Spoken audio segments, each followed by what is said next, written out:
another innovation, whereby when we talk about gender issues, gender inequalities, there can be very visual tools which can be very prominent presentations of how this works. So one of the tools we very frequently use is a 24-hour clock.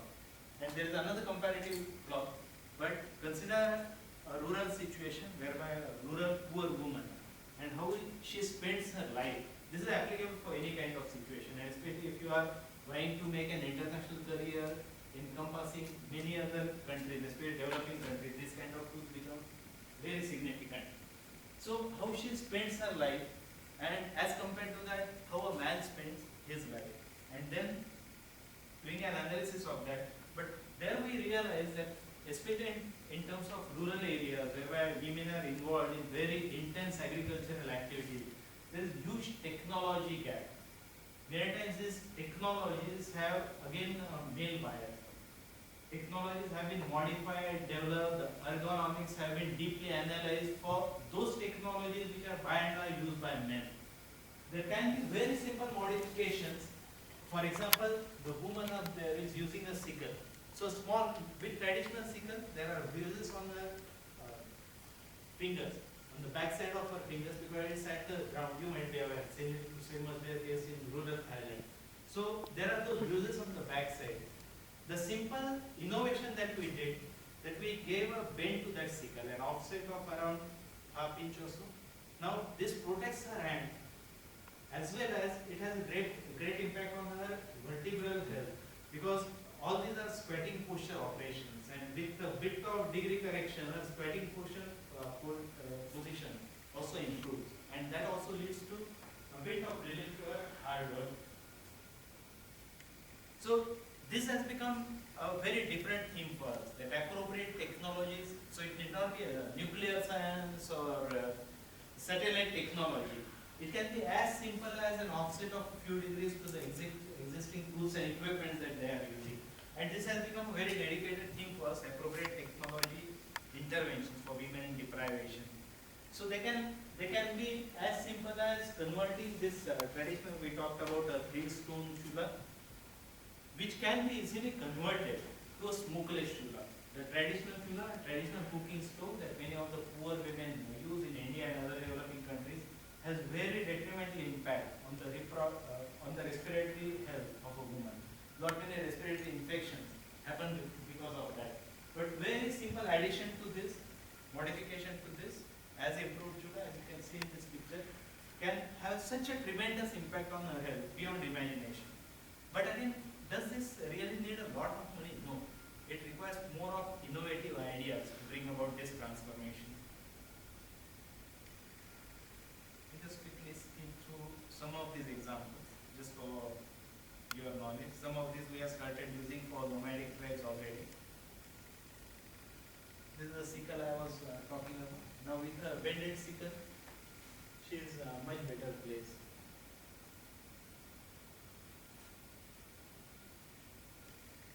There can be costless solar lamp. A very simple mineral water bottle can be converted into a solar lamp. You might be aware. Many of these families in poverty don't have electricity. So to have them electricity is of course the first priority, but we can't really wait for that. So what could be those options? Even during daytime, their houses are dark, absolutely dark. So many times very unhygienic spots within the house go unnoticed. So what can you just raise that bottle in front of you? The bottle in front of you? It's a plastic bottle. So very simple bottle. You add chlorine powder to that bottle, and then have the half part of that bottle above roof and half part below roof. Can you see this? Half part above and half part below. It acts as a very good lamp for any number of days for that family. Now this is from trash that we have generated. Again, innovation, the idea is very important. Of course, then taking it to the scale of solar lamps, the current stage that we are in.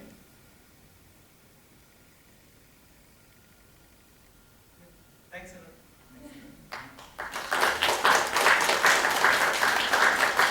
It's nice to understand our friends' perspective here in case they have any queries or any expressions.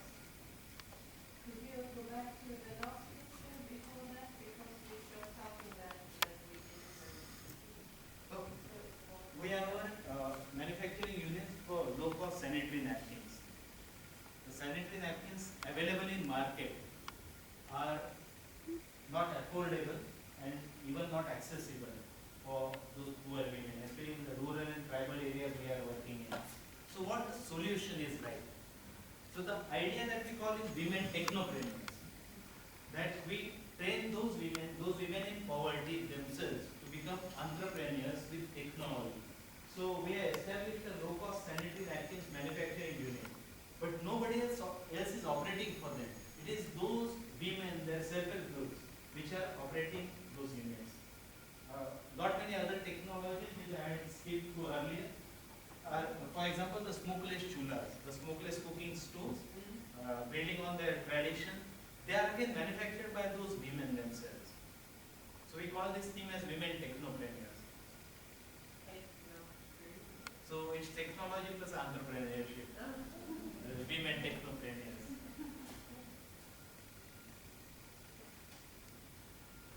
Any inspiration?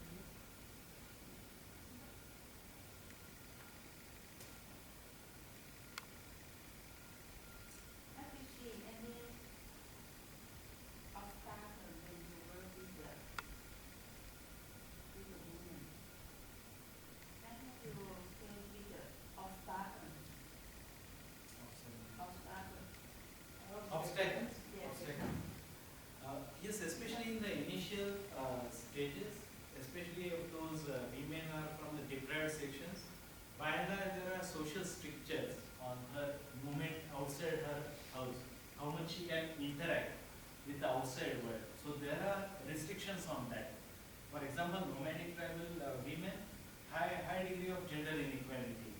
So it's almost impossible for any outsider man to interact with her, but even for an outside woman to interact with her takes a lot of rapport building, spanning over say few months or even 1 year or so. So that becomes one of the great kind of obstacle, and it needs perseverance. It's not 2 plus 2 equal to 4 kind of equation. You can't attach a time tag on that. It has to be absolute mind perseverance that you need to keep on working on the situation. But very crucially, a very important point, this then leads to why symbols are important. You might have noticed the symbol that we have used for International Center for Women in Deprivation, a woman on bicycle. Why bicycle? Because for us it talks about mobility, for us it talks about her movement in outside world.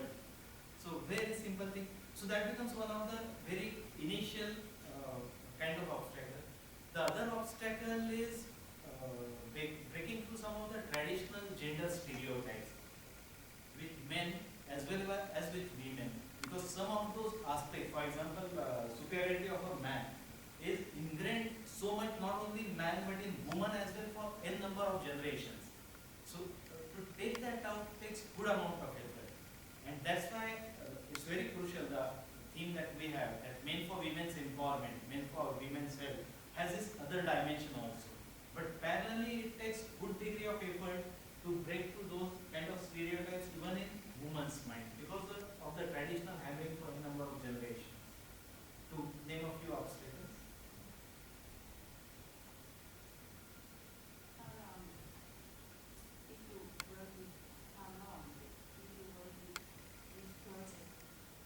Actually, we call this as movement because it's not a project. Project has a very, I don't want to be a word chopper, but project has a very limited context. We call it our passion and life. So it's just for many of the issues like nomadic tribe, for us it's the issue of generation. So next generation of social work professionals keep on working on them. So probably, yes, if you go to the history part of it, I'm trying to do this since 1993, and before that I was working as a volunteer while doing my graduation since 1988. The thing started with when I visited a cyclone affected area in India called Orissa, one of the very poverty ridden states, and there was such a devastation. So looking at that devastation, I was devastated within me as well. Because imagine having even decent life, we have so many grumbles about life. I kept on complaining about little aspects about my life. But then you see, when you say absolute devastation, we carried bodies of great men and women on our shoulders, and then further had some rehabilitation work there. But then this questioning started, that why this entire professionalism for? So unless it is useful for doing some good for the society, I believe everybody, I don't call it theory of relativity, that even dogs and pigs live their life. And there I tell you, I'm basically a storyteller. I never put research or anything in a very serious kind of thing. So a mama pig is on an eating spree.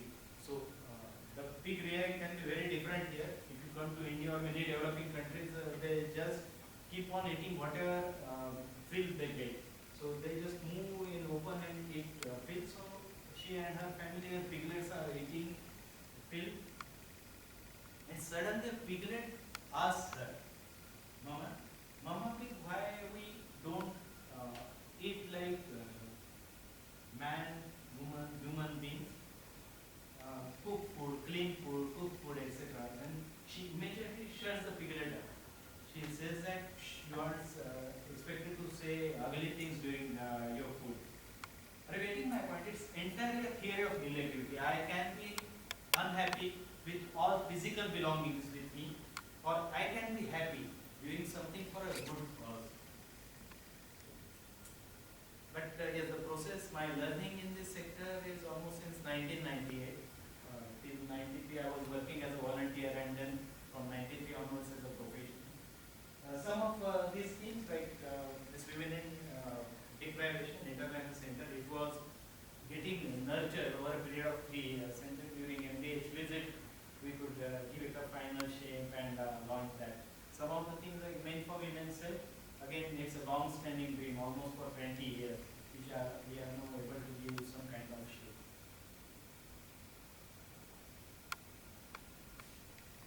We need to say something more about this again, the philosophy.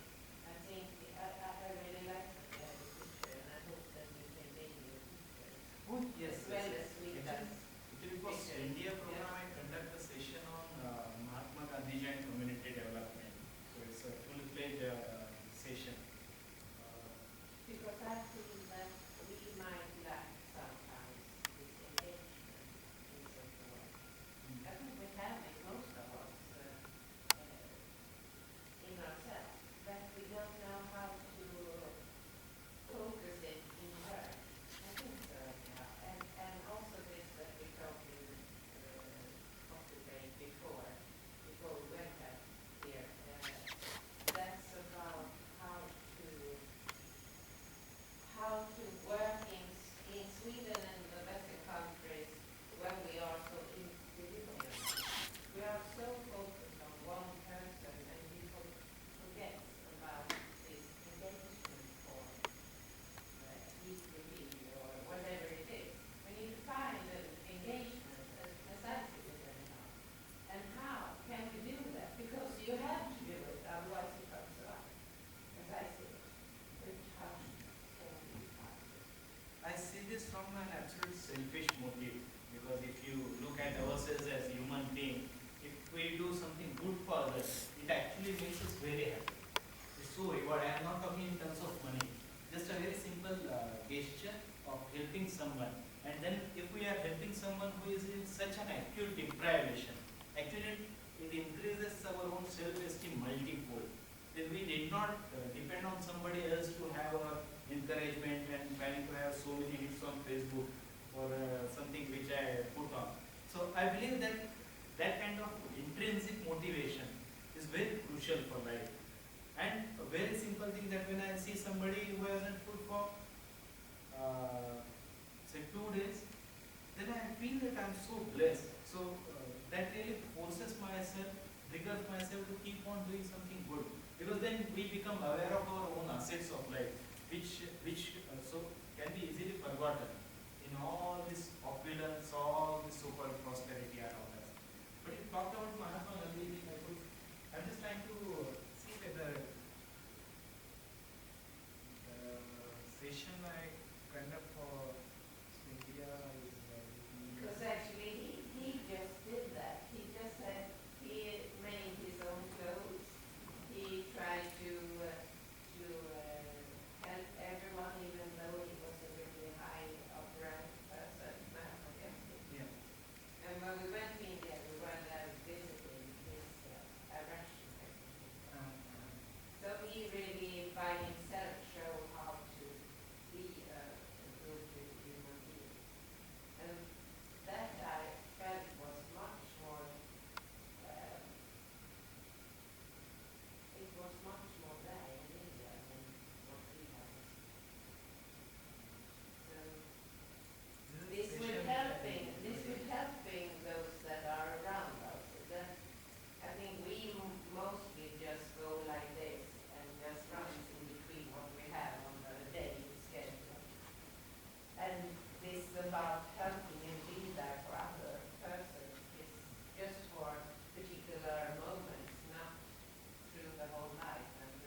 Mahatma Gandhiji and community development in the current context. So, if I can take 5 minutes for this.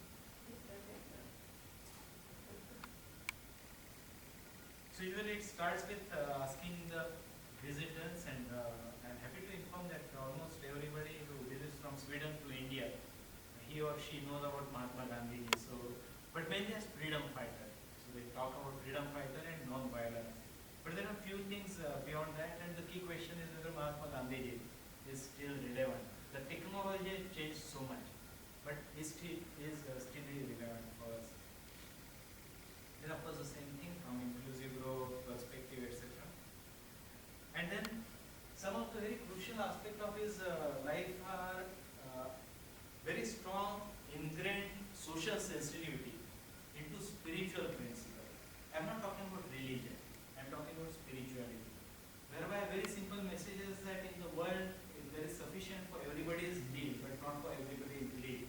So can I look beyond myself for others as well, and instead of getting ultra consumer for almost each and everything, and probably that hunger will never die in my life. So should I get carried away, pulled away from to that, or should I listen to my human sensitivity and try to do something good for the society on the other hand? So the discussion further goes, and then people know Mahatma Gandhi as a freedom fighter. But do you know that he was also freedom fighter of different kind? What kind of freedom he talked about? So one was external freedom from British Empire. But the other very crucial freedom he talked about was freedom from within. The internal freedom. One is freedom, external freedom, and probably the internal freedom becomes much more challenging, is much more difficult. Because my mind can be obsessed with so many other things, and there can be dissatisfaction we can run throughout my life. And is that process? I am making this clear, a very crucial point Mahatma Gandhi made, whereby one was people focusing on external freedom as external freedom fighter, getting freedom from an external entity, British Raj. But if you read through whatever he has written, books and other things, you will realize that he talked about other kind of freedom as well, the freedom within, whereby how you can liberate yourself from unnecessary influences, very negative influences that we create, the environment creates on us. And then the discussion goes whether that is so simple. I'm so happy those MSW students from Sweden, they are well read. They talk about their own experiences and how this becomes difficult. And I show a very quick slideshow to them of rebirth of an eagle. The story of the eagle. And the average lifespan of an eagle is around 70 years. But crucially, the eagle has to undergo transformation when it is of 40 years of age. Very coincidentally, when I was in 40s, I'm now 47, so when I was 40, this slideshow helped me a lot, not just eagle. So when in 40s, bee is unable to help eagle to capture something. The wings and feathers are less functional now.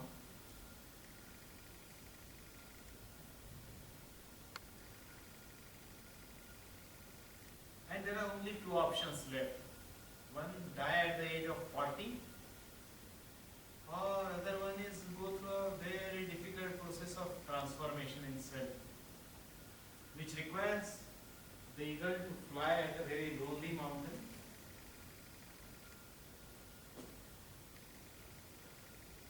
then knock beak out with all ultra healthcare systems in Sweden and other parts. Eagles don't have any kind of anesthesia or hospitals to knock their beak off. So eagle goes through this transformation process on cell. Is that the base? This is beak. This is tail.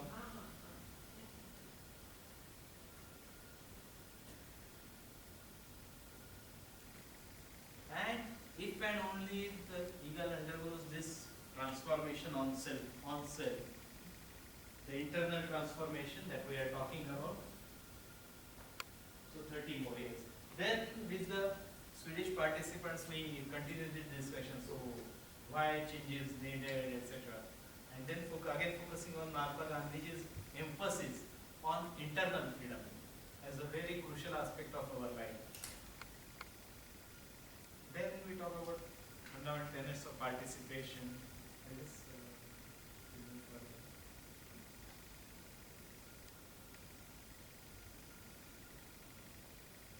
Also, not many people don't know Mahatma Gandhi ji was a almost first person who emphasized women's participation in political and social movements, at least in developing countries. So he was a pioneer on that front.